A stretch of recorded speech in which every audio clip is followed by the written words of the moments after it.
ភ្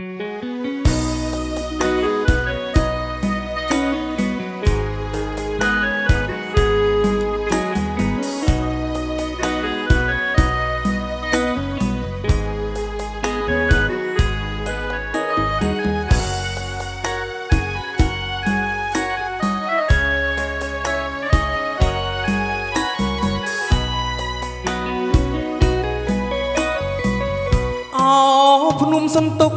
ជង្រុកស្នេហាបានជួបបុប្ផាជាផ្កាស្រស់ល្អជាស្បៃក៏កោះ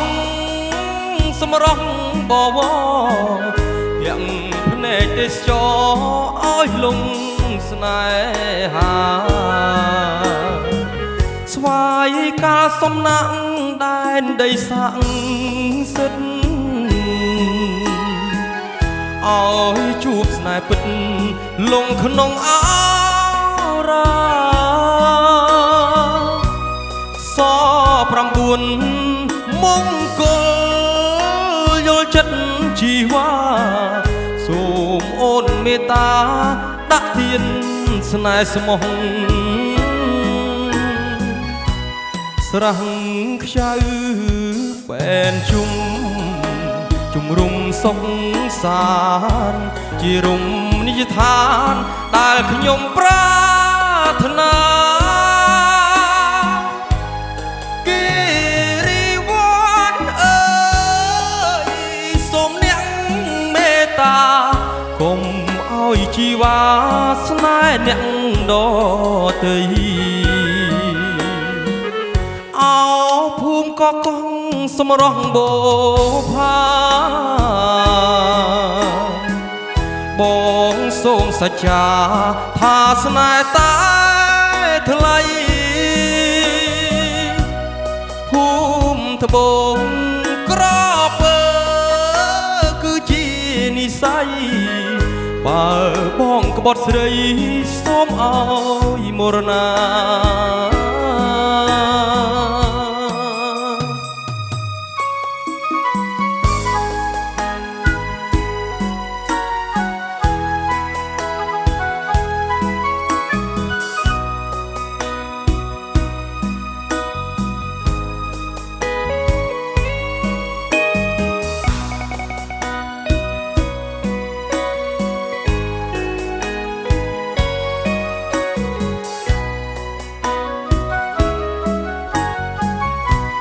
ស្រះ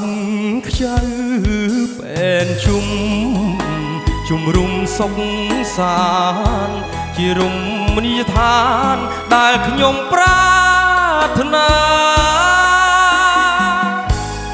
គិរីវ័នអើយសូមអ្នកមេត្តាកុំឲ្យជីវ៉ាស្នេហ៍អ្នកដទៃភូមិក៏កោះសម្រស់បូ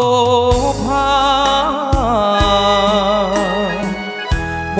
ងសូមសច្ចាថាស្នេហ៍តែថ្លៃភូមិត្បូងក្រពើគឺជានិស័យបើបងក្បត់ស្រីសូមឲ្យមរណា